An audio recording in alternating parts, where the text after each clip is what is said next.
HOA Karen built 139 vacation cabins on my lake, and she forgot to ask one tiny question: who controls the water?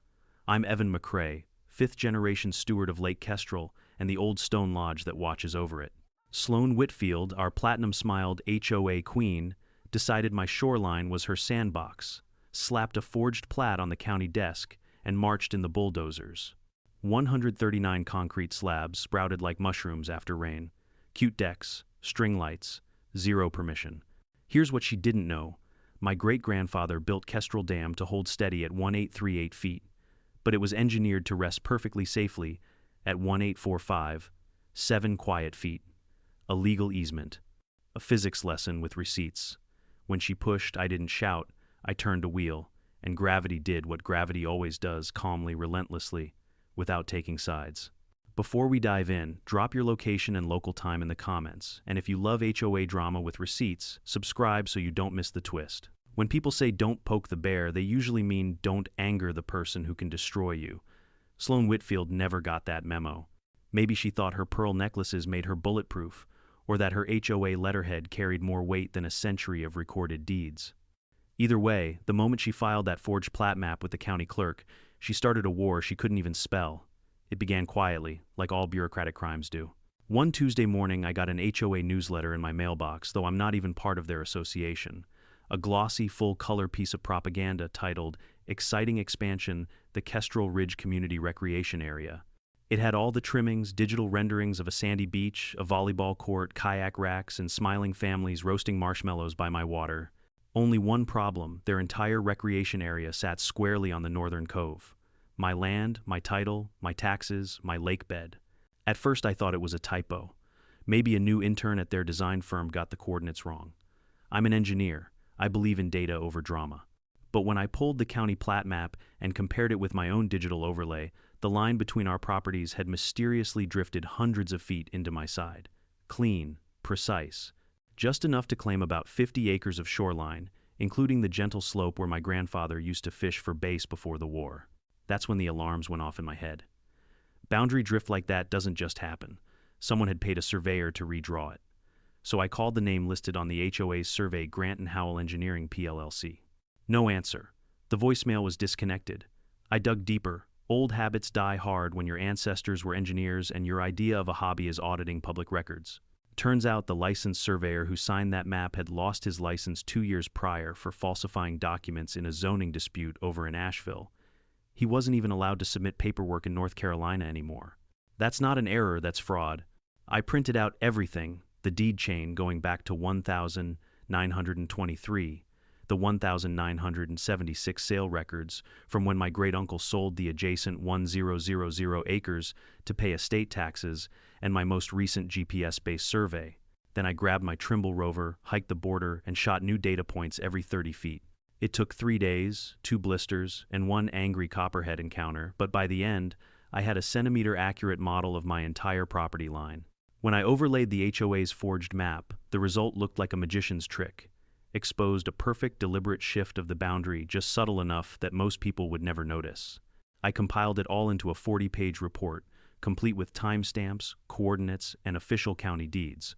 My lawyer, Sam Whitaker, read through it twice, before leaning back in his chair and muttering, "Well, son, they just drew a line through your living room and called it theirs." We sent a cease and desist letter the next morning, certified mail signature required. It was polite but sharp enough to draw blood. Any further development or encroachment upon parcel, Hasson 74 to 283, shall constitute criminal trespass and civil fraud. The McCrae Trust asserts full ownership of the Lake Kestrel bed and shoreline under the riparian rights codified in Deed Book 122, page 41. I thought that would be the end of it.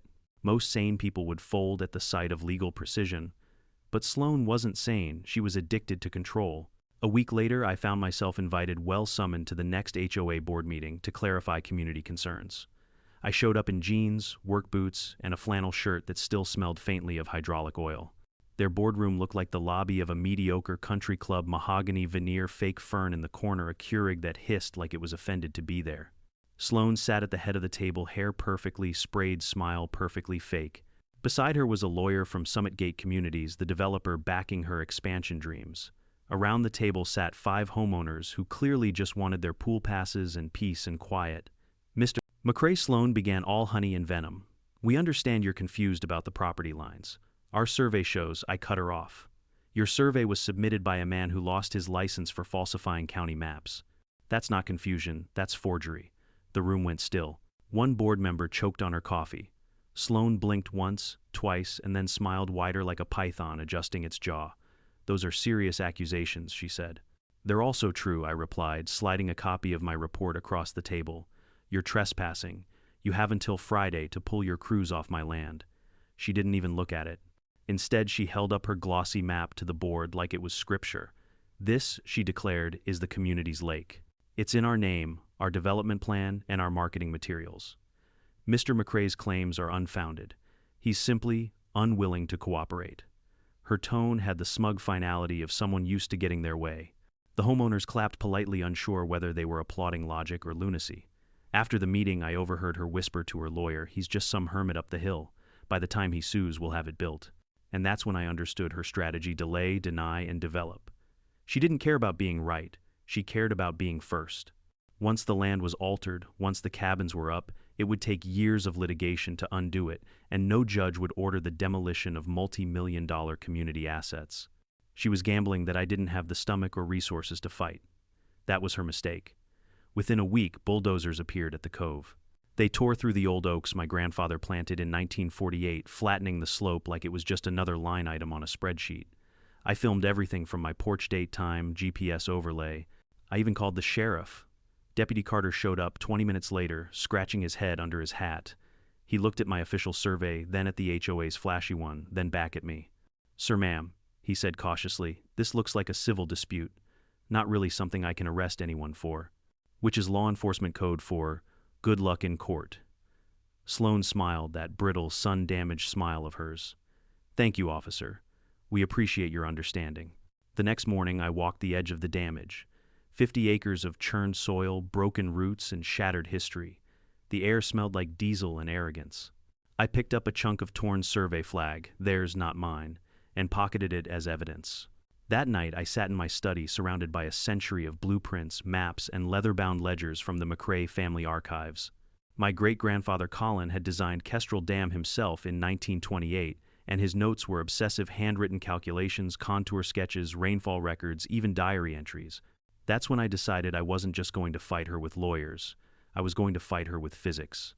But before I found the blueprint for revenge, I needed to understand the mind that built the trap in the first place. And for that, I'd have to go deeper into the dam's history, the family legacy, and the one clause in the deed that would make Sloane's entire empire collapse under its own ignorance. The roar of diesel engines became my morning alarm. I used to wake to the sound of loons gliding over still water. Now it was backhoes and nail guns.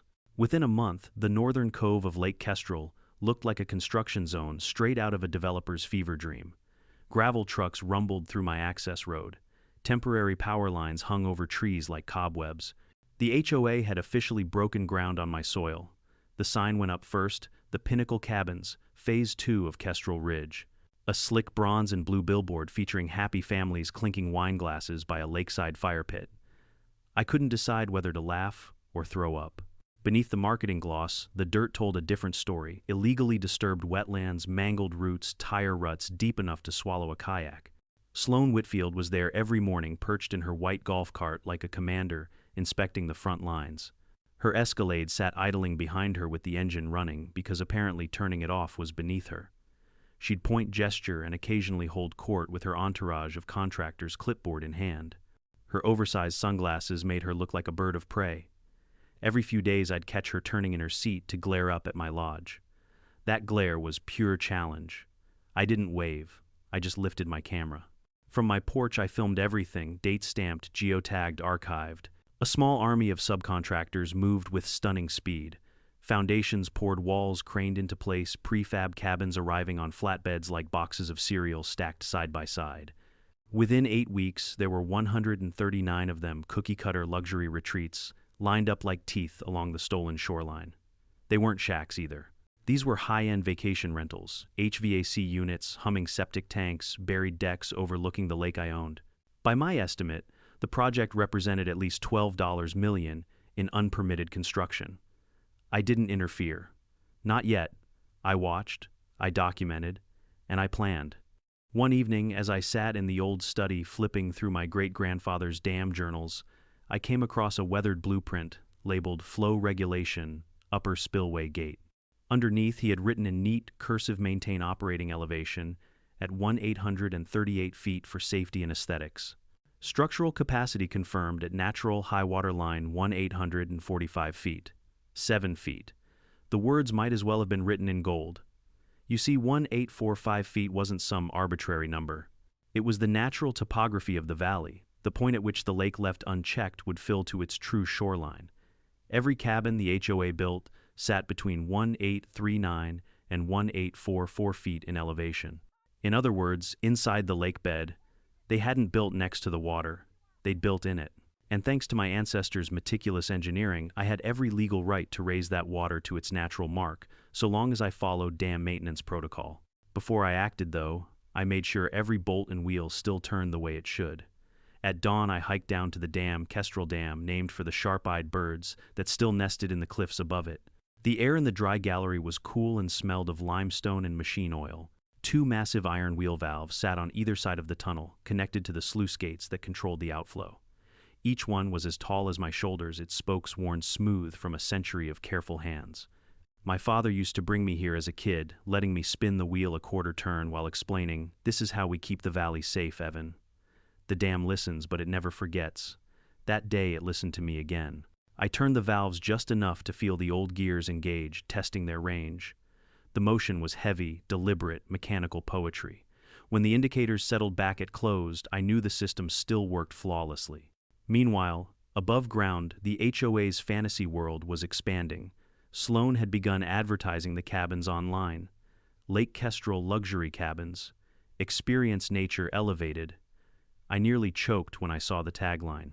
Nature elevated, yes, right up to 1,845 feet where I planned to let gravity do its work. But I wasn't reckless. Before moving a drop of water, I needed to make my position legally unassailable. First, I pulled every piece of documentation I could find. The original dam maintenance manual, hand-typed, bound in faded blue cloth, the McCrae trust deed specifying flood easements, and the hydrological inspection certificates renewed by my family over the decades. Each document confirmed what I already knew. Control of the water level for safety inspections and maintenance rested solely with the dam operator, me. Next, I called the state's Department of Environmental Quality. I wasn't reporting them yet. Instead, I asked a few theoretical questions. If a private landowner owns both the dam and the lake bed, I asked the clerk and maintains riparian rights up to a documented high water mark. What's the liability if temporary water level restoration damages unauthorized? Structures built within that easement. There was a pause. Then she said cautiously, if those structures were built without permits and inside a recorded flood easement, liability would fall entirely on the builders. Bingo. Still, I wasn't going to tip my hand too early. The HOA's lawyers were well-funded and endlessly slimy. If I gave them even a hint of what I planned, they'd run to court to block me. So instead, I kept smiling at Sloane when I passed her at the general store, nodding like nothing had changed. Inside, I was counting days. By midsummer, all 139 cabins stood finished. They had power plumbing, satellite dishes, even potted ferns on the porches. A few board members hosted open house parties taking selfies by the water. Every time one of them posted on Facebook with the caption, "Our Lake Kestrel Paradise," I saved a screenshot. Evidence.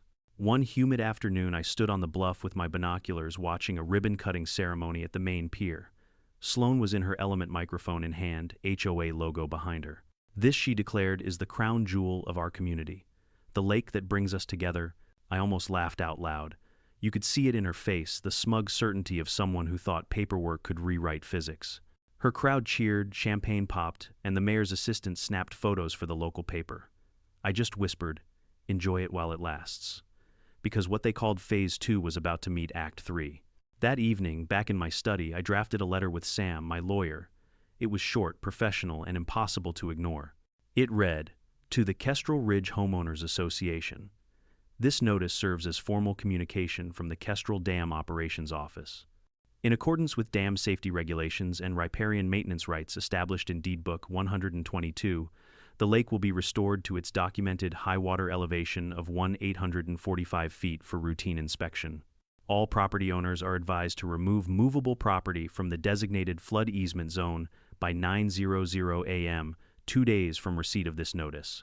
We sent it by certified mail to the HOA's office and directly to Sloane's address. I imagined her signing for it in her spotless foyer, rolling her eyes and tossing it in the trash. That was fine. She didn't need to believe me. Gravity didn't care whether she believed or not. For the next 48 hours, I barely slept. I checked the weather forecast. Rain was on the way. Perfect. I prepped my GoPro cameras to record from multiple vantage points, one on the bluff, one near the shoreline, one inside the dam gallery. Every lens would capture the slow, inevitable correction of nature's balance. As dawn broke on the deadline, day mist curled off the lake like breath from a sleeping animal. The cabins looked almost peaceful lined up along the shore. Workers were still inside, installing curtains, fluffing pillows, unaware that the real inspector was on his way, one who didn't wear a badge or carry a clipboard. The inspector's name was Gravity, and its report would be thorough. There's a certain calm before you change the course of nature. It's not silence exactly, it's that low humming stillness that hangs in the air right before a thunderstorm. That's what the morning felt like at Lake Kestrel, on the day everything shifted. From my kitchen window, I could see fog sliding over the water, soft and silver. The cabins, those perfect little boxes Sloane called her crown jewels, stood lined up like soldiers awaiting inspection. They looked peaceful, even beautiful, if you didn't know they were built on stolen land and arrogance. I poured myself a mug of black coffee and opened my grandfather's maintenance log one last time. The entry from June 1949 was underlined twice: periodic structural test raise to natural elevation for 12-18 hours. All systems stable. He'd done it himself 76 years ago. The dam had survived floods, hurricanes, and the occasional bureaucrat. It would handle this just fine. At precisely 8:55 a.m., I drove my pickup down to the dam access road, headlights cutting through the mist. My thermos rattled in the cup holder. The air smelled like wet pine and iron. I parked beside the service gate, grabbed my clipboard, and called the county dispatch. Procedure was everything. "Morning," I said, keeping my tone casual. "This is Evan McCrae, registered operator for Kestrel Dam Permit, HOA 894C. Commencing scheduled maintenance standards slow fill inspection to the natural water line. Not an emergency, just noting for record." The dispatcher hesitated. "Copy that, Mr. McCrae." How long will the test last?" 12 to 24 hours, depending on inflow," I replied. "All downstream channels clear." "Understood. Logging it now." "Good luck, sir." "Perfect." I wanted that timestamp in their logbooks, proof that this was procedure, not vengeance. Though between you and me, the line had blurred by then. Inside the dam's dry gallery, the air was cool and thick with the scent of old stone and machine grease. The twin cast-iron wheels waited like ancient guardians, each connected by heavy drive shafts to the sluice gates that controlled the lake's outflow. My flashlight beam caught the polished brass of the pressure gauges still ticking faithfully. I laid a hand on the north gate's wheel. It was cold and rough under my palm, as if the metal remembered every generation that had turned it before me. "All right, old friend," I whispered. "Let's remind them who owns the lake." It took nearly 15 minutes of steady cranking before the first groan echoed through the tunnel. Deep beneath my feet, steel shifted against stone, releasing a vibration I could feel through my boots. The sound wasn't violent, it was patient, powerful, inevitable. I repeated the process on the south gate, watching the indicator needles move from open toward maintenance position. Each rotation was a small act of rebellion. Each creak of metal was a century of inheritance coming alive. Outside, the effect was invisible, at least at first. The water's surface didn't boil or rush, it simply slowed. The dam was holding more inflow than it was releasing, and slowly, almost imperceptibly, the lake began to rise. By noon, the first inch was measurable. My calibrated gauge rod near the shoreline confirmed it 1839 feet up from 1838 that morning. Nothing dramatic yet. Even the herons still stalked the shallows, unaware that their hunting ground was about to move uphill. Around 1:30 p.m., I set up my spotting scope on the promontory behind my lodge. Through the glass, the cabins looked miniature, like toys arranged along a bathtub. Workers were milling about, finishing touches, maybe wondering why the ground felt softer underfoot. I made myself another coffee and kept watching. By 2:00 p.m., the water had crept another half-foot higher. It touched the edge of the newly rolled sod lawns the HOA had so proudly installed.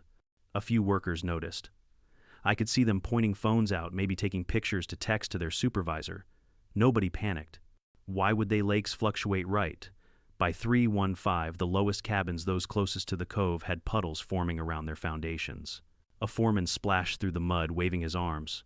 Through my scope, I saw the panic starting to ripple through the site like wind over grass. And then right on cue, the Queen arrived. Sloane's white Escalade glided down the gravel road like a yacht cutting through fog.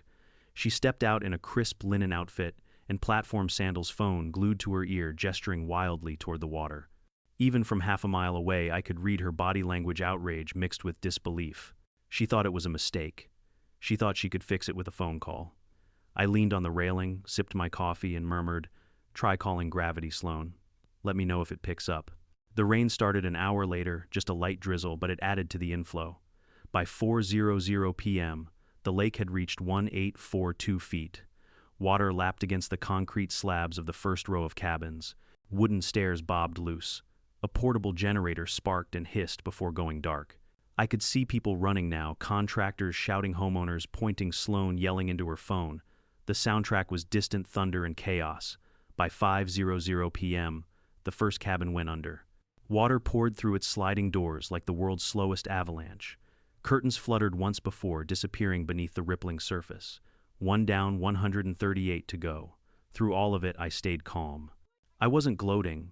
I was documenting. Every few minutes, I snapped photos through the scope, timestamps, elevation readings, precise visual records. If this went to court, I wanted everything airtight. Around 6:30, my phone buzzed. "Sheriff Carter." "Mr. McCrae," he said, his voice weary, "I'm getting reports of rising water levels flooding those new cabins. The HOA president's saying you're deliberately causing damage." "I notified dispatch of scheduled maintenance 12 hours ago," I replied evenly. "Everything's logged. The water's still below the natural high water mark." Silence. Then a sigh. "You got documentation, every bit of it. Then sit tight," he said. "I'll come out there and take a look." When he arrived an hour later, his cruiser lights reflected off the swelling lake. He trudged up to my porch boots, muddy rain dripping off his hat. Behind him, Sloane followed like an avenging angel with a ruined manicure. "He's flooding us," she shrieked. "He's destroying community property. Arrest him." I handed Carter a folder thick enough to make a satisfying thunk when it hit his palm. Inside were certified mail receipts, the dam maintenance log, the 1928 deed showing the flood easement, and the engineering manual, highlighting 1845 feet as the safe operational limit. "Sheriff," I said, keeping my tone calm, "I'm performing a structural inspection under rights, clearly established in county and state law. Those cabins are inside the easement zone. I gave 48 hours written notice. They chose to ignore it." He flipped through the papers, squinting. Then he turned to Sloane. "Did you get this notice?" She hesitated. I may have seen something, but it wasn't. It was certified mail I cut in. Signed for by you, 9:42 a.m., 2 days ago." Carter's eyebrow went up. The wind carried the distant sound of cracking timber as another cabin wall buckled under the slow push of water. "Well, ma'am," he said, shifting his weight, "looks like this isn't a criminal issue. More of a civil matter. Nothing I can do here." Sloane's face went scarlet. "Civil matter. He's washing away our investment." He tipped his hat. "Maybe next time, ma'am, check your elevation before you build in a flood easement." She sputtered, spinning on her heel shoes, sinking into mud. Her Escalade tires threw up water as she sped off toward the main road. By nightfall, the rain had stopped, but the lake held steady at 1845 feet. The last row of cabins, those perched just above the rest, were now islands of wood and panic. Porch lights flickered, then went black. The sound of frogs and crickets returned eerily serene. I stayed awake until midnight, sitting by the window watching the reflections of the submerged cabins shimmer beneath the moonlight. I wasn't proud. I wasn't ashamed either. I just felt balanced, like the lake had exhaled after holding its breath for too long. When the first light of dawn broke, a pair of kestrels soared over the water, circling lazily. For the first time in months, the lake looked the way it was meant to, wide, calm, and unchallenged. That morning I wrote one line in my journal: "Sloane wanted a lakefront paradise. Now she's got one right through her living room." And with that, the reckoning had officially begun. By sunrise, the storm had passed, but its aftermath glistened across the lake like liquid truth. The mist was lifting, and beneath it the full extent of Sloane's empire lay waterlogged and defeated. 139 luxury cabins, all perfectly aligned in their uniform hubris, now stood half-drowned beneath the glassy surface of Lake Kestrel. The reflection was almost poetic mirror images of arrogance and consequence. The morning light revealed what the night had hidden. Decks floated away like driftwood. Lounge chairs bobbed at odd angles. Mattresses had burst through cabin windows waterlogged and heavy drifting lazily toward the dam. For years, Sloane had sent letters demanding that I respect community standards. Now her entire community was dissolving into the very water she tried to claim.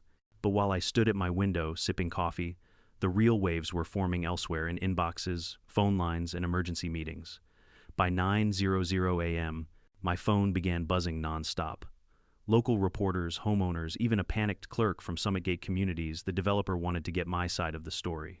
I ignored them all, at least for now. There would be a time to talk, and it would be in front of a judge. At 9:30, a white county pickup rolled up my driveway. Out stepped two people in rain gear, one from the North Carolina Department of Environmental Quality, the other from the county's floodplain administration office. They carried clipboards, cameras, and faces that said we heard about something big. Mr. McCrae, the DEQ inspector, began shaking my hand firmly. We received multiple reports of unpermitted construction inside a riparian buffer. Are we correct in assuming that's, he gestured toward the drowned cabins, the situation? You're assuming correctly, I said. They were built without proper permits inside a documented flood easement. I have all the paperwork. For the next 2 hours, we walked the shoreline, or what was left of it. I showed them the survey markers, the floodplain boundaries, the original 1,928 engineering schematics, and most importantly, the certified letter warning the HOA to vacate. They photographed everything nodding as they went. When they reached the submerged cabins, one inspector shook his head and muttered, "This is going to be one hell of a report." Meanwhile, down at the main gate of Kestrel Ridge, chaos had erupted. Homeowners were gathering, shouting at the board, waving their phones like torches. Someone was live streaming on Facebook, captioned, "Our HOA president flooded us. I'd have laughed if it weren't so tragic." By noon, the local news van arrived. I could see it from my porch, a red and white truck from Channel 7 antenna raised camera rolling. Reporters slogged through mud in rain boots, interviewing residents standing knee-deep in the mess. Sloane, of course, was there, drenched, but still wearing her oversized sunglasses like armor. She was gesturing wildly toward my lodge across the water, her voice carrying faintly through the morning air. "He weaponized the dam," she screamed.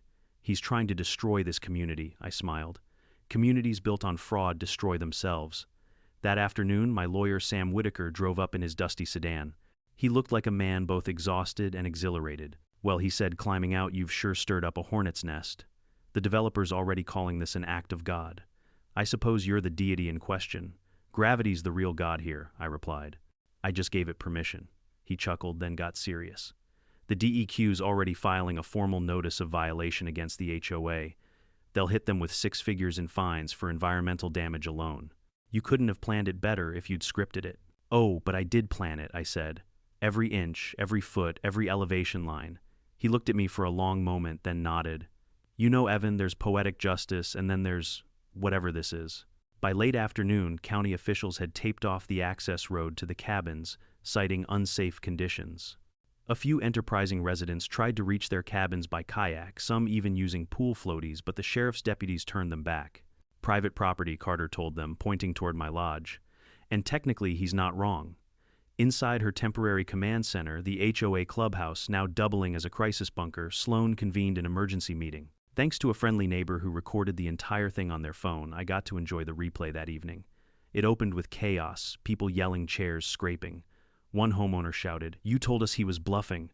Another screamed, "My cabin's under 8 feet of water." Sloane's voice, trembling but still defiant, slammed a folder onto the table. "He manipulated the water level illegally. We'll sue him for everything he owns." Someone from the back of the room shouted, "You said he couldn't touch the lake. You said you owned it." That's when the first real crack appeared in her. Composure. She tried to regain control, waving her hands. "We relied on the developer's survey. It was legitimate." A woman in a raincoat stood up, holding her phone. "The DEQ just confirmed the surveyor you used lost his license for forgery 2 years ago." "We're done, Sloane. You're done." The room erupted again. The HOA board voted right then and there to suspend her pending investigation. In HOA language, that's code for "you're fired, but we're pretending it's polite." That night, as the rain clouds cleared and the stars returned, I walked down to the dam. The water was still at its natural mark, 1.845 feet, gleaming under moonlight. A few floating debris pieces, drifted by a patio chair, a doormat that read, "Welcome to Paradise," and hilariously, a framed HOA Excellence Award, 2022. I fished it out with a branch and leaned it against the dam wall. "Fitting trophy," I said aloud. Then I checked the gauges. Steady, perfect. The structure was fine, exactly as designed. Nature was balanced again. Over the next week, the floodwaters didn't recede. They lingered slowly, methodically dismantling the cabins from within. Wood-warped drywall collapsed, and mold spread like ink through paper. Insurance adjusters arrived, took one look, and collectively sighed the sigh of men who know they're about to deny a claim. I'd already anticipated it. The moment I saw one of their clipboards labeled Pinnacle Cabins, Claim Review, I knew how the report would read: claim denied due to gross negligence, unpermitted construction within a documented floodplain, and failure to comply with state environmental codes. Within days, the developer's stock tanked. Local investors pulled out.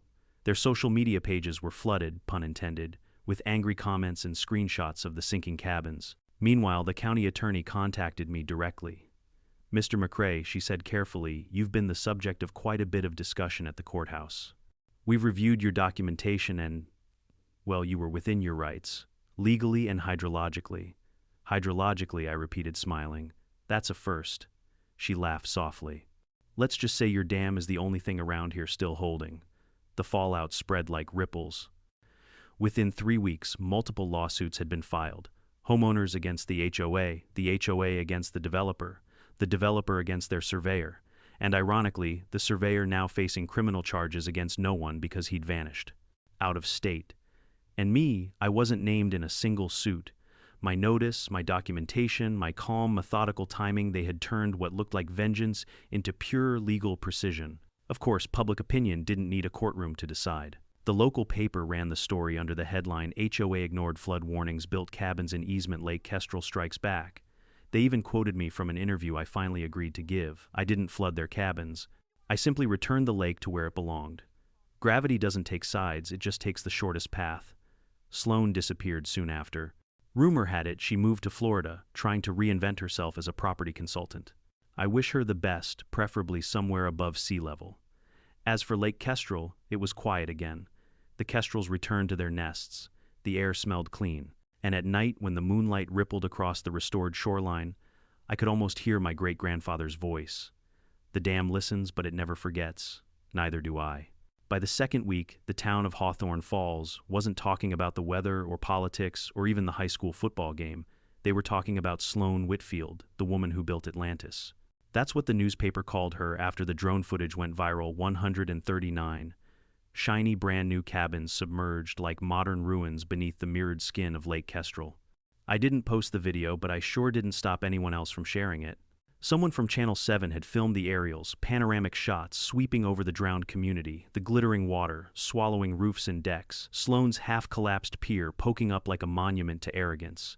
The footage hit 1 million views in 3 days. The comment sections were a carnival of sarcasm. She should have read the fine print. You can't outvote gravity. HOA equals humbled over again. Meanwhile, Sloane had gone into damage control mode. She called an emergency press conference at the Lake Ridge Clubhouse, the one building still above water. They decorated it with soggy bunting and folding chairs, trying to look professional. The irony was delicious. I didn't attend, but someone live-streamed the whole thing. I watched from my porch with a bourbon in hand. "Good afternoon," she began, wearing a navy blazer that couldn't hide her exhaustion.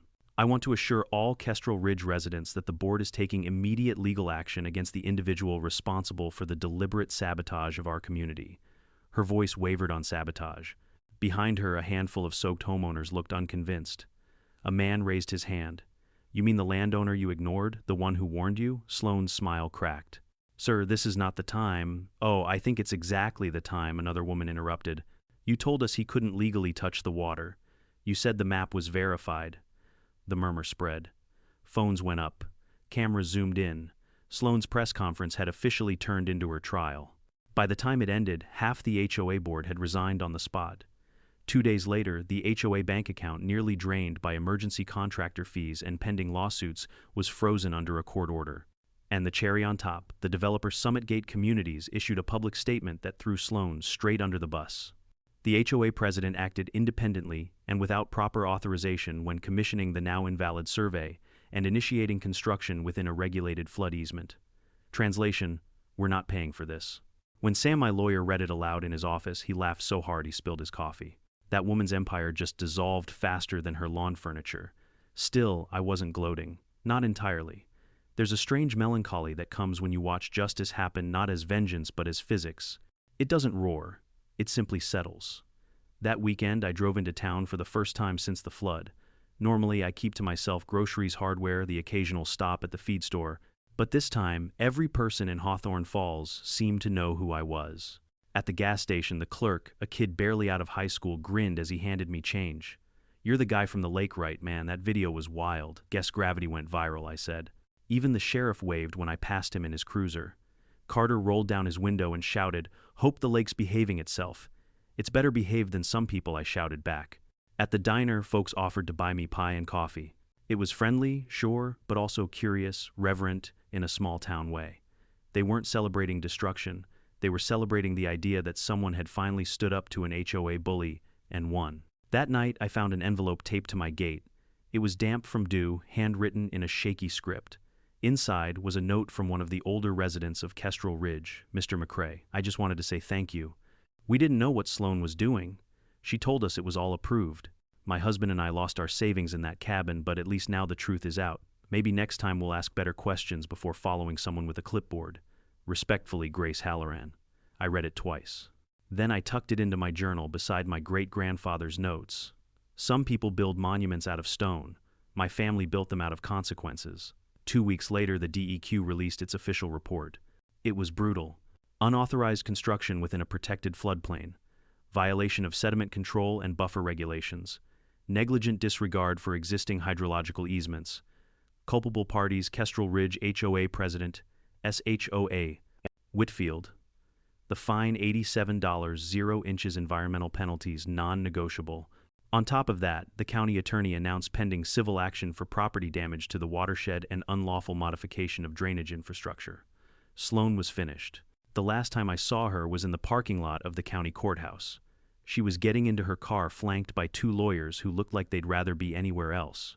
Her hair was disheveled, her designer heels caked in mud. For a moment, she saw me across the lot.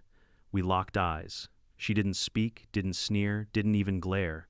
Just a hollow look, a mixture of disbelief and humiliation, the kind of expression you wear when you finally realize that rules apply to you too.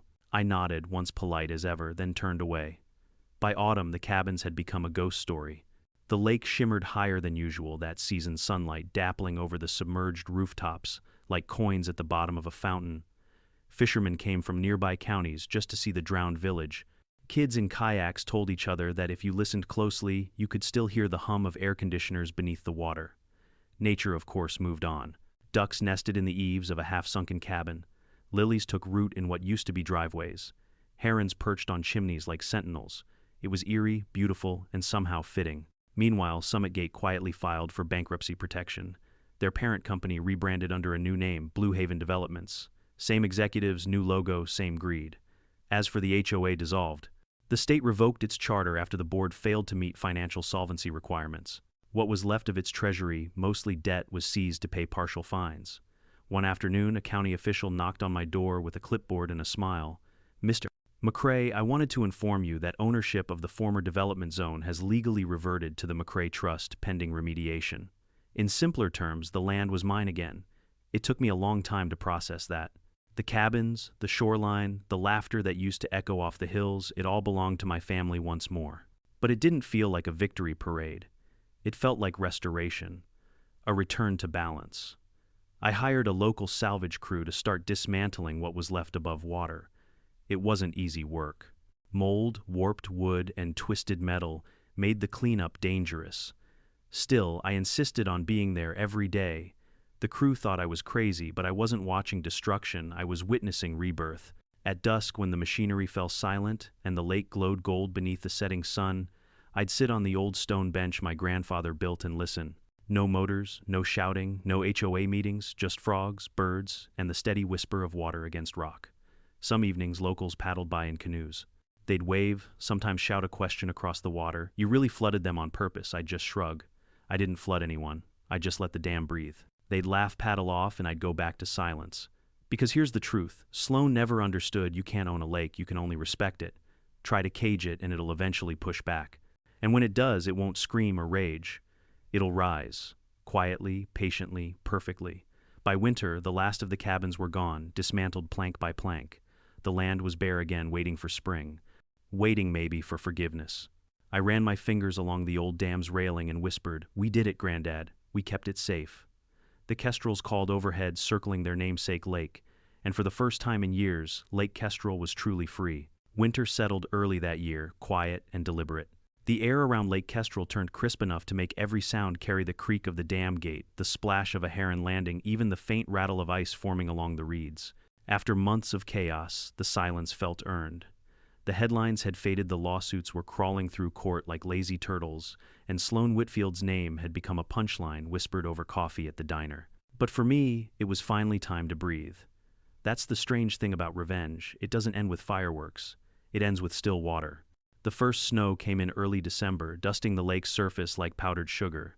I'd stand on my porch with a mug of coffee, watching the sunrise paint the ice pink and gold. From where I stood, you'd never know a small empire had drowned beneath that calm. Only when the light hit just right could you see faint outlines of concrete pads below the surface, ghostly grids where the cabins once stood. Sometimes I'd think about what had driven Sloane. Maybe it wasn't just greed, maybe it was insecurity, the need to turn control into proof of worth. Power can rot people faster than time. Still, I didn't hate her. She'd built her own trap brick by forged brick. I just happened to own the trigger. The county eventually sent me the final settlement paperwork. The official letterhead from the clerk's office was almost anticlimactic.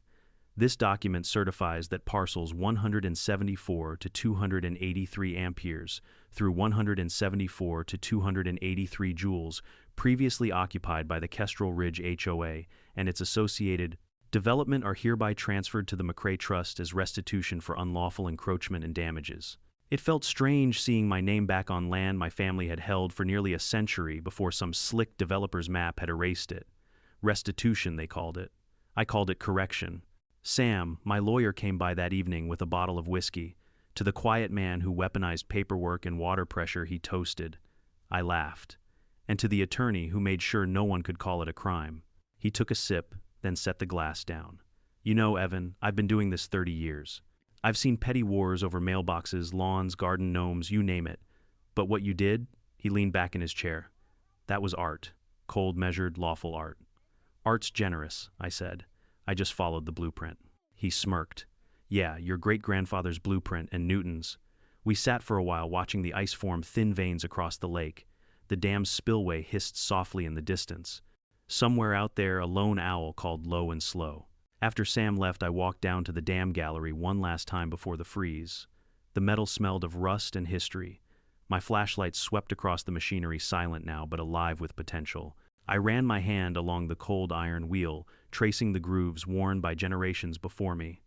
This place wasn't just a structure, it was a chronicle. My family had poured sweat and stone into it. Every gear had a fingerprint, every bolt a story. I felt connected to them, to the land, to something older than both. Outside, the wind bit through my coat as I climbed up to the overlook. From there, you could see the entire valley, rolling hills, the frozen lake, the faint plume of smoke rising from my chimney. It was peaceful, almost too peaceful. That's when I noticed a car parked down near the old access road. Silver, clean, out of place. It sat there for a while, engine idling, then the headlights cut off. A figure stepped out, bundled coat, scarf, gloves. Even from a distance, I knew the posture. Shoulders drawn back in defiance, chin tilted just enough to pretend confidence. Sloane. For a moment, I wondered if I was imagining it, a ghost, conjured by memory and regret. But then she stepped closer to the water's edge, boots crunching on the frost. I didn't move, I just watched. She stood there a long time, staring at the lake. Maybe she was looking for what she'd lost. Maybe she wanted to see the reflection of what she'd become. The wind caught her scarf, whipping it sideways like a surrender flag. Finally, she spoke, not to me, but to the air. "You win, McCrae." Her voice carried thin and sharp against the stillness. "You always did." Then she turned, climbed back into her car, and drove away. The taillights disappeared down the road, swallowed by the trees. I didn't feel triumphant, just done. After that night, I never saw her again. Rumor had it she moved South Florida, maybe. Started a property consulting firm. The irony still makes me smile. I wish her well in a state that spends half its year underwater. Winter deepened.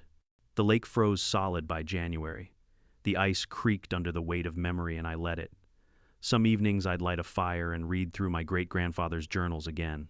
He'd written something I'd missed before, scribbled in the margin beside one of his engineering sketches. Man may build the dam, but water always decides the story. I closed the book and whispered, "You were right, old man." By February, the legal dust had settled. The county dropped all remaining investigations against me. The DEQ even sent a letter thanking me for maintaining historical hydrological integrity. Fancy words for thanks for not blowing up the valley. But there was one last loose end, the cabins themselves. What the water hadn't destroyed, the winter would. Still, I couldn't leave them there. They were scars. So I contracted a salvage company from Asheville. They brought in divers, cranes, and a whole lot of determination. The work took months. Every piece of rotted lumber, every twisted metal beam, every drowned appliance was hauled out, sorted, and either recycled or scrapped. The crews cursed the cold, but they couldn't stop admiring the view. "Hard to believe anyone tried to turn this into a resort," one worker said, shaking his head. I smiled. People mistake beauty for profit all the time. When they were done, what remained was pure again. The shoreline sloped gently, just as my great-grandfather had designed it.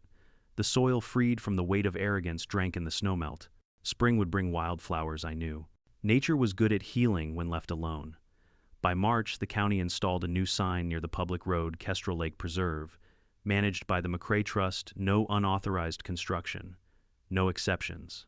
The first day that sign went up, someone left a bouquet of wild daisies at its base. No note, just flowers. It made me think of Grace Halloran's letter, the woman who lost her cabin but thanked me anyway. Maybe she'd left them. Maybe it was someone else who understood that sometimes justice looks like destruction before it looks like peace. On the first warm evening of spring, I rowed my grandfather's old canoe to the center of the lake. The sun was sinking, turning the water into fire. I looked down at the rippling reflections and saw only sky. The cabins were gone, the damage erased. I dipped my paddle and whispered, "All debts paid." The lake answered in silence, as it always did. And for the first time since the whole nightmare began, I realized the story wasn't about revenge. It was about stewardship, about knowing when to fight, and when to let nature handle the verdict. The dam stood steady behind me, its stones glowing orange in the dying light. My family had built it to last a century. I intended to make sure it lasted another. That night, before heading inside, I turned once more to the water and said softly, "Rest easy, Lake Kestrel. You've earned it."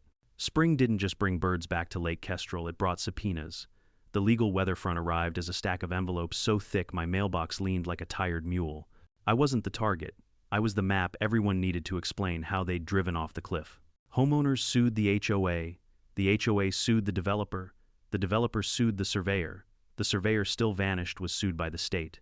It was a legal Ouroboros, everyone swallowing their own tail round and round. Sam, my lawyer, spread the paperwork across his conference table like a general analyzing terrain. "Discoveries where truth crawls out," he said, tapping a folder. "Let's make sure it finds its way to daylight." I was subpoenaed as a factual witness in 3 separate cases. I didn't mind. I'm a hydrologist. I like neat stacks of data and questions with verifiable answers. Courtrooms, when they do their job, are just laboratories with wood paneling. The first deposition took place in a beige room that smelled faintly of coffee and defeat. Across from me sat the developer's counsel, slick hair, slicker smile. He tried to make the whole thing sound like a misunderstanding. "Mr. McCrae," he said, voice syrupy, "isn't it true that water levels on a lake naturally fluctuate?" I kept my face calm. "Yes, which is why your clients should not have built inside a recorded flood easement. And you raised the water intentionally. For a scheduled maintenance and structural inspection as allowed in the deed you never bothered to read," he shifted. "But you knew it would damage the cabins. I knew the lake would rise to 1, 8, 4, 5 feet, the natural shoreline your cabins were inside of. The damage came from building in the wrong place, not from water behaving like water." Even the court reporter smothered a smile. The real fireworks detonated during discovery. Emails surfaced shaky, angry, unmistakable. A junior project manager at Summit Gate had written elevation checks, show several pads inside probable flood contour. "We need confirmation on easement." The reply forwarded by Sloane was colder than January. Proceed. "HOA will manage optics."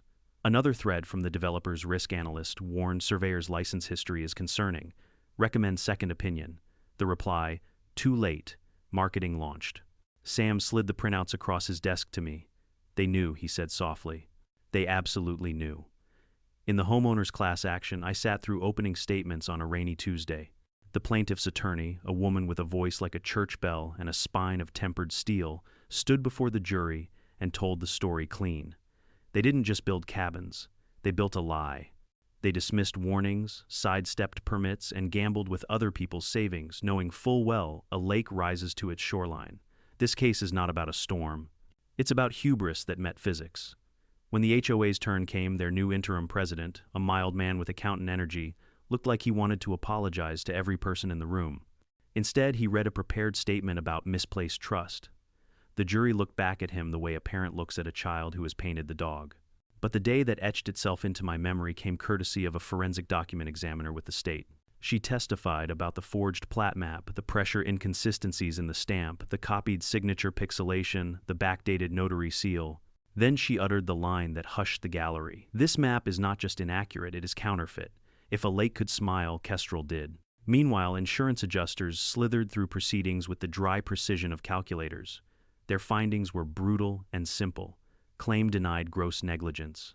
Construction in a floodplain without permits. Failure to heed documented warnings. They used my certified letter as Exhibit A. Sloane had signed for it blue ink, looping her name like a signature on a treaty. She'd broken it within a day. When it came time for my testimony in the HOA versus developer suit, Sam prepped me like a boxing trainer. Short answers. Facts only. No sermonizing. Gravity already preached the sermon. On the stand, I described the dam's design, the natural high water mark, and the maintenance protocol older than most of the attorneys in the room. The developers' counsel tried to make me sound like a villain with a valve. Mr. McCrae, you've admitted you turned the gates. I adjusted the gates to maintenance position precisely as the dam manual instructs. You knew the water would rise. I knew the lake would return to its natural shoreline. That knowledge is literally how dams keep people safe. He paced. But you timed this with a rain event. I didn't blink. Yes, the manual requires observing performance under realistic inflow. If your client had not placed structures in the easement, the observation would have been uneventful, like it had been for 97 years. A few jurors scribbled. One just nodded slowly, like a man finally solving a stubborn puzzle. Back in Hawthorne, false consequences multiplied like spring gnats. The state levied $87, 0 inches environmental penalties against the HOA, and separate fines against the developer for buffer violations. The county rescinded all permits retroactively and referred the forged plat to the district attorney. Rumors swirled about a clerk's cousin who had expedited filings for a fee. An internal investigation confirmed it. The cousin resigned before the ink dried. As the legal structure came apart, people did what people do. They looked for a story that made them feel less foolish. Some homeowners blamed Sloane exclusively. Some blamed the developer. A brave few stood in the mirror and said I should have asked harder questions. Those were the ones I respected most. One evening, Grace Halloran, the woman who'd written me that letter, showed up at my gate again. This time she wasn't carrying daisies. She brought a thermos and 2 tin cups. We sat on the stone bench over the water. You ever regret it? She asked finally, raising the lake. I considered. No. Regret is wishing I hadn't defended the truth. I don't have that. I do wish none of it had been necessary. She took a sip. It was, she said simply, some of us needed the water to tell the truth louder than the brochures. By midsummer, verdicts arrived like distant thunder. The jury in the class action awarded damages to the homeowner's partial restitution clawed from Summit Gate's carcass and what remained of the HOA's insurance rider. The judge's written opinion was surgical. The defendants elected to proceed upon a knowingly unstable foundation, legal, hydrological, and ethical. When the lake rose, it was not an act of malice, but of equilibrium. Sloane's personnel fate came last. The state brought a narrow criminal case, filing a false instrument and conspiracy to defraud. She took a plea probation of fine restitution payments that would outlast her escalade. The day of the plea, she walked past me in the courthouse corridor without meeting my eyes. The pearl necklace was gone. So was the crown no one had ever given her. I thought that was the end of it, until the county called one more meeting, this one in the largest room at the Civic Center.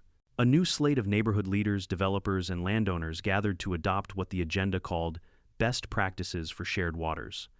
I stood in the back content to be an observer. The chair recognized a motion from a retired Navy engineer named Ray Dalton, the kind of man who measures twice and then measures 2 more times for luck.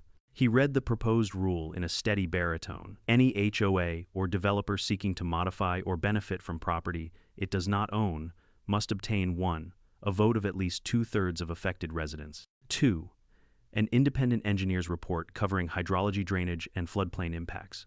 And 3. Written verification from the county and state environmental office prior to any ground disturbance. People murmured, nodding. No buzzwords, no loopholes, just sanity with a map. Someone from the audience turned and said, "We should name it after the folks who taught us the lesson." The chair smiled. All in favor of adopting the Dalton-McCrae rule. A sea of hands rose. The motion carried. Not applause agreement, a community remembering the shape of common sense. After the meeting, the county attorney cornered me with a wry grin. "You realize you've become a case study," she said. "We're adding your dam protocol to the training binder." "Happy to donate the template," I said. "Prefer not to donate the sequel." She laughed. "Let's hope we never need one." That night, I walked the shoreline new grass, brushing my boots. The cabins were gone. The birds were back. The only lights along the water were stars and the patient lantern of the moon. I thought of my great-grandfather bent over his drafting table, drawing the line at 1, 8, 4, 5 feet, not as a threat, but as a promise, this far and no farther. I thought of Sloane and how power without humility is just a costume. And I thought of Grace and the others who had lost money, pride, or both, how some wounds close cleaner when washed. A breeze lifted across Lake Kestrel, carrying the scent of pine and silt and rain. The dam stood behind me, old and steady, listening like always. "Equilibrium," I said aloud, letting the words settle on the water. Out on the dark surface, a fish rose, and vanished rings, widening, wider, then gone. Consequences, then quiet. Law, then balance. In the end, the lake had not taken sides. It had taken shape. Summer rolled in gently like a sigh after a long argument. The lake had finally found its stillness again, glass smooth in the mornings, silver blue by dusk. From my porch, I could hear frogs returning to the wetlands that had been buried under construction gravel the year before. Dragonflies skimmed over the water, tracing tiny figure eights in the humid air. The destruction had passed, but what comes after justice is always the harder part: restoration. It was time to heal the scars. When the courts handed full ownership of the Northern Cove back to the McCrae Trust, they also ordered the removal of any remaining debris from the defunct HOA development. The county had allocated a small grant for environmental remediation, but the real work, what mattered, was personal. I didn't want that land to be a graveyard of someone else's arrogance. I wanted it alive again. So I called an old college friend, Dr. Maya Torres, a landscape ecologist who'd spent the last decade restoring wetlands across the Carolinas. She picked up on the second ring. "Maya," I said, "you still good at turning messes into meadows?" She laughed. "Depends on how big the mess is. 139 cabins worth." There was a pause, then a whistle. "Damn, Evan.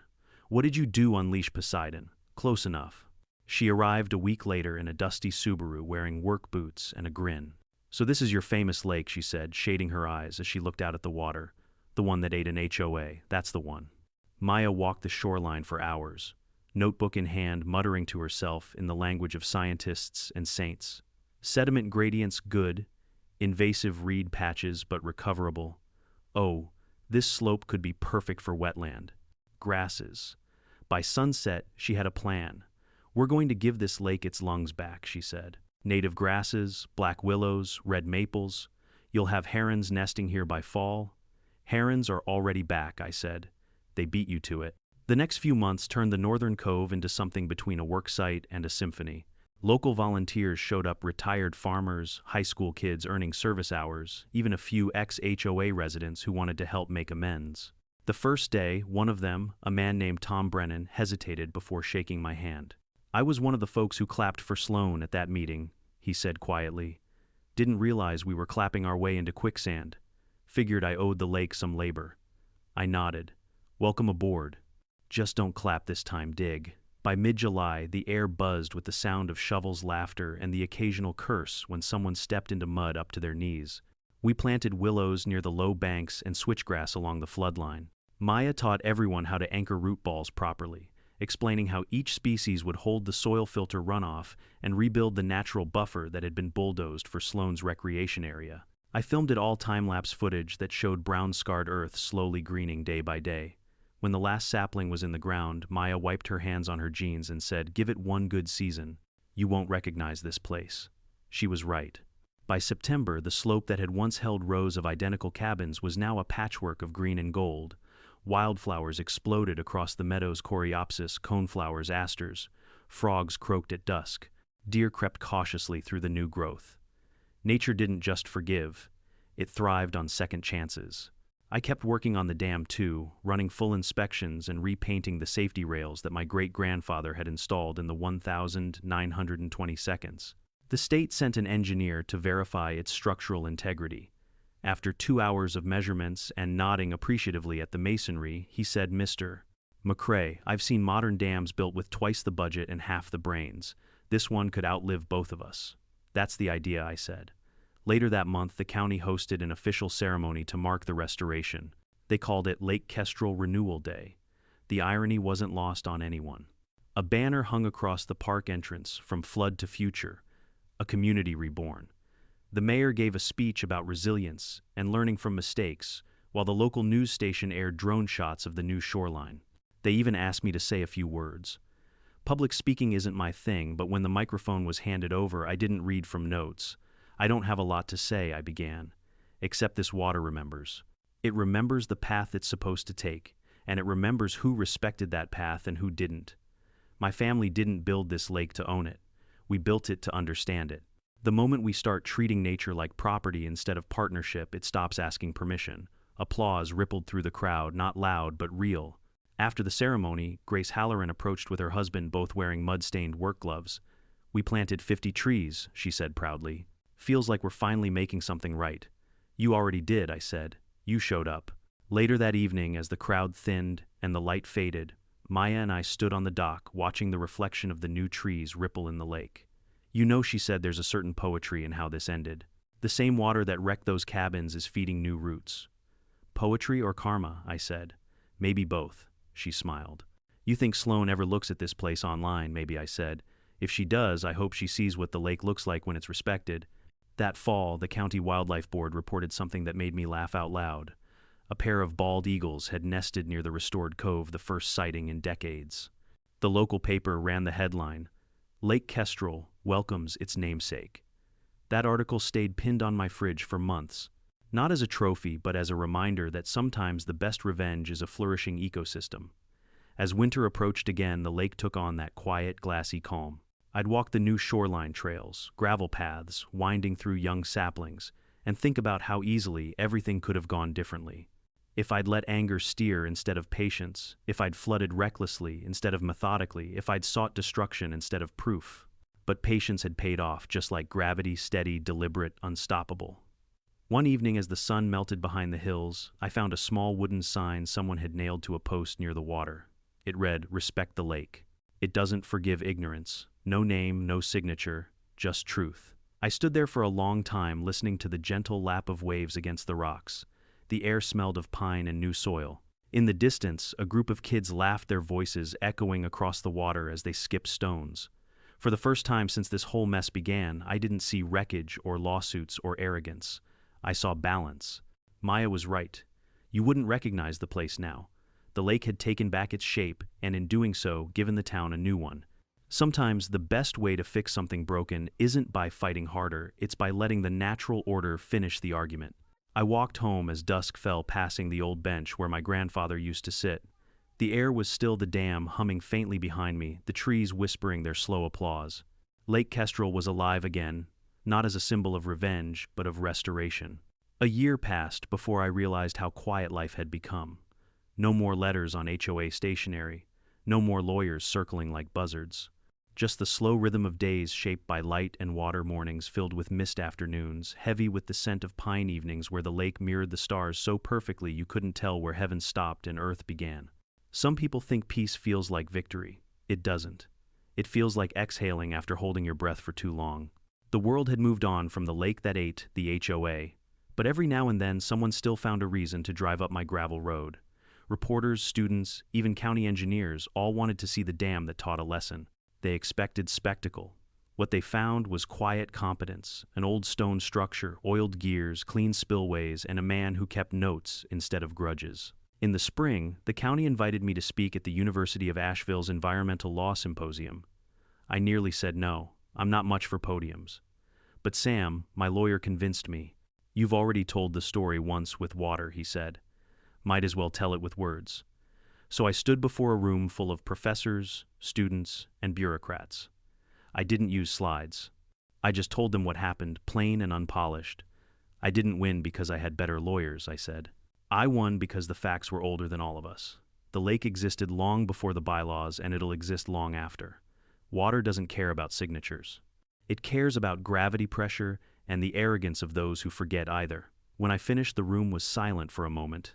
Then came applause, not loud or flashy, but solid. One of the professors came up afterward and asked if he could include the Lake Kestrel case in his curriculum on environmental justice. I told him to go ahead, but to remember one thing: don't make it about revenge, make it about respect. That summer, the county officially designated the Northern Cove as the Kestrel Conservation Preserve, protected under local ordinance. It wasn't my idea, it was Grace Halloran's. She spearheaded the petition with a group of former homeowners who decided to turn remorse into stewardship. When she brought me the signed paperwork, she said, "We built on arrogance once. Now we're building on gratitude." I smiled. That's a much stronger foundation. We hosted the dedication in June. Families came with picnic baskets, kids chased butterflies, and the mayor unveiled a bronze plaque mounted on a granite stone near the trailhead. It read, "The Dalton-McCrae Rule. Adopted in 2025 to ensure no community may alter land or water without collective consent and scientific review. Because you can't vote against gravity." The crowd laughed softly at that line. It had become something of a local proverb. Even the mayor used it whenever council meetings got heated. After the speeches, I wandered down to the shore. The sun was setting behind the ridge, casting long golden streaks across the lake. The reflection of the young trees shimmered in the ripples, each one planted by hands that had once been part of the problem. The circle had closed. "Beautiful, isn't it?" Maya said, coming up beside me. She'd stayed on as the project's lead ecologist, and now spent her weekends teaching kids about wetland ecosystems. "Better than I dared hope," I said. "You ever miss the fight?" she asked. I thought about it for a long moment. "No," I said finally. "The fight was just noise. This is music." We stood there in silence, watching a heron glide low over the water. Later that evening, I sat on the porch of the old stone lodge with a journal in my lap, the same one where my great-grandfather had scribbled notes about floodgates and elevation lines. I opened to the last page and began writing my own entry. The dam still stands, the water still listens, the people finally do too. I paused, then added, "Justice doesn't always roar. Sometimes it just rises quietly until it finds its level." When I closed the book, I felt something I hadn't in years: contentment. Autumn came early that year. The trees turned crimson and gold, their reflections rippling across the calm water. The first frost painted the reeds silver. One morning, as I walked the shoreline trail, I saw a new wooden bench overlooking the water. Someone had carved a single sentence into the backrest: "May we always remember who owns the lake." There was no signature, but I didn't need one. Everyone around here knew what it meant. That winter, the county featured Lake Kestrel in a regional tourism video, though tourism isn't quite the right word. They called it a story of consequence turned conservation. It showed drone footage of the restored shoreline, the wildlife returning the dam steady and strong.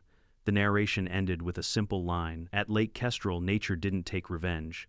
It took balance." The video went viral again, but this time for all the right reasons. A few weeks later, I received a handwritten letter from a homeowner association president in another county. It began stiffly, like a man unused to humility: "Mr. McCrae, I was one of those who laughed at your story when it first made the rounds. I thought it was an exaggeration. Then our board almost made a similar mistake trying to reroute a creek for landscaping. Your story stopped us. We did the study first. Turns out we would have flooded our own clubhouse. Thank you." I pinned that letter above my desk. Sometimes prevention is the quietest victory of all. By the time the next spring arrived, the new willows had grown taller than me. Their branches danced in the wind, whispering against the surface of the lake. I like to think they were saying thank you. That evening, as dusk fell, I walked to the dam one last time before locking up the maintenance hatch. The wheels gleamed with fresh oil. The gauges sat steady at 1838 feet. Everything was balanced exactly where it should be. I stood there for a while, hand on the railing, watching the spillway trickle down into the valley below. The sound was steady, ancient, honest. I thought of my ancestors, the men who built this dam by hand, who poured stone and faith into its walls. They'd known that control was temporary, but care was eternal. As stars began to appear overhead, I whispered to the water, "You and I did, good old friend." The breeze stirred rippling across the lake as if in reply. When I turned to leave, I felt lighter than I had in years. The fight, the fury, the endless tug between arrogance and accountability, it was over. All that remained was the lesson clear as moonlight. You can build walls, bylaws, and false maps, but the truth always finds its level. The dam stood behind me, solid and eternal, and somewhere out in the dark, a kestrel cried a sharp, defiant note that echoed across the valley. And in that sound, I heard everything: the past forgiven, the present balanced, and the future warned. Because some lines can be redrawn on paper, but others, like the edge of a lake, are written by nature itself. That's the story of Lake Kestrel. The story of a family that built with stone, a woman who built with lies, and a man who simply turned a wheel. And if there's one thing this whole saga taught me, it's this: you can argue with people, you can even argue with courts, but you can't argue with gravity.